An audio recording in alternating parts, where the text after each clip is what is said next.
ಕರೆ ಅನುಗುಣವಾಗಿ ಈ ಕಾರ್ಯಕ್ರಮವನ್ನು ಆಯೋಜಿಸಿರುವಂಥ ಪ್ರಗತಿಪರ ಸಂಘಟನೆಯ ಎಲ್ಲ ಮುಖಂಡರುಗಳಿಗೂ ನಾನು ಮೊದಲನೇದಾಗಿ ಕೃತಜ್ಞತೆಯನ್ನು ಸಲ್ಲಿಸ್ತೇನೆ. ಈ ನಾಡಿನ ಸಾಕ್ಷಿ ಪ್ರಜ್ಞೆ ದೇವನೂರು ಮಹಾದೇವರು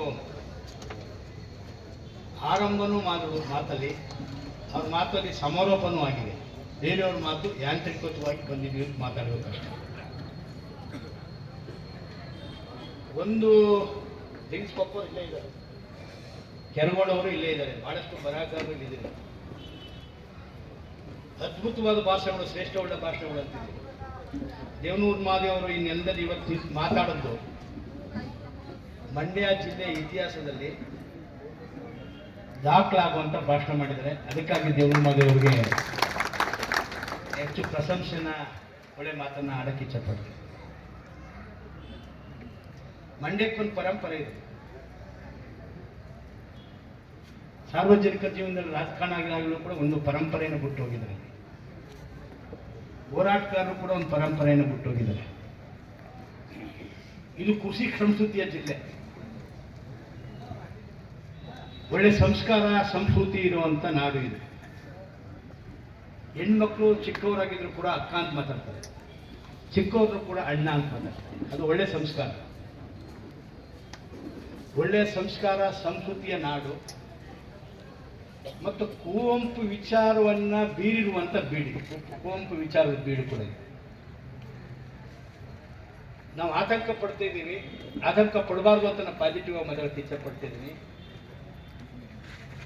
ಮನಸ್ಸನ್ನ ಛಿದ್ರಗೊಳಿಸುವಂಥವ್ರು, ಮನಸ್ಸನ್ನ ಛಿದ್ರಗೊಳಿಸುವಂಥವ್ರು ಬಿದ್ದದಂಥ ಬೀಜ ಅಲ್ಲಿ ಕೆರಗೋಡಲ್ಲಿ ಹುಟ್ಟುವ ಮುನ್ನವೇ ಅಭಾಸನಾಗಿದೆ. ಅದು ಮಂಡ್ಯ ಜಿಲ್ಲೆಯ ಒಂದು ಪರಂಪರೆ. ಇನ್ನೊಂದ್ಸರಿ ರಿಪೀಟ್ ಮಾಡ್ತೀನಿ ನಾನು, ಆತಂಕ ಪಡಬೇಡ.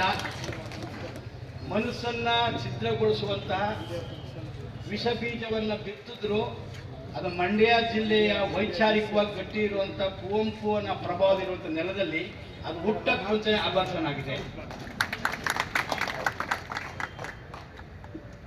100 ವರ್ಷದ ಇತಿಹಾಸ ಬರುತ್ತೆ ಮುಂದೆ ವರ್ಷಕ್ಕೆ ಅವ್ರಿಗೆ ಈ ಥರ ವಿಷ ಬೀಜ ಗೊತ್ತಂತವ್ರಿಗೆ. ಮತ್ತೆ ಮತ್ತೆ ಪ್ರಯತ್ನ ಮಾಡ್ತಿದ್ದಾರೆ. ಆ ಪ್ರಯತ್ನಕ್ಕೆ ಸ್ಪೇಸ್ ಕೊಡಬಾರ್ದು, ಅದಕ್ಕೆ ಎಚ್ಚರಿಕೆಯಿಂದ ಇರಬೇಕು. ಇಂಥ ಸಭೆಗಳು ಮುಂದೆ ಆಗಲಿ. ನಾವು ಅವರು ಬೈದಷ್ಟು ಗಟ್ಟಿ ಆಗ್ತಾರೆ. ಕ್ರಿಯೆಗೆ ಪ್ರತಿಕ್ರಿಯೆ ಬೇಡ. ಹೇರುವ ಸಂಸ್ಕೃತಿಯ ವಿರುದ್ಧ ನಮ್ಮ ನೆಲದ ಸಂಸ್ಕೃತಿಯನ್ನು ಗಟ್ಟಿ ಮಾಡೋ ಕಡೆ ನಾವು ಯುವ ಮನಸ್ಸನ್ನ ತರಬೇಕು. ಅದೇ ಇವತ್ತಿನ ಸಂದೇಶ. ಬಸವಣ್ಣನ ನಾಡು, ಸಾಧು ಸೂಫಿಗಳು ತಿರುಗಾಡಿರುವಂಥ ನಾಡಿದು, ತತ್ವ ಪದಾಧಿಕರು ತಿರುಗಾಡಿರುವಂಥ ನಾಡು, ಸಾಮರಸ್ಯ ಜೀವನಕ್ಕೆ ಹೆಸರು ಮಾಡದಂಥ ನಾಡಿದು. ಈ ಸಾಮರಸ್ಯವನ್ನು ಒಡೆಯಕ್ಕೆ ಕೊಡಬಾರ್ದು. ಒಡೆಯೋ ಸಂಸ್ಕೃತಿ ವಿರುದ್ಧ ಕಟ್ಟುವ ಸಂಸ್ಕೃತಿಯನ್ನು ಮಾಡೋಣ ಅಂತ ಹೇಳಿ ನನ್ನ ಮಾತನ್ನ ಮುಗಿಸ್ತೇನೆ. ನಮಸ್ಕಾರ.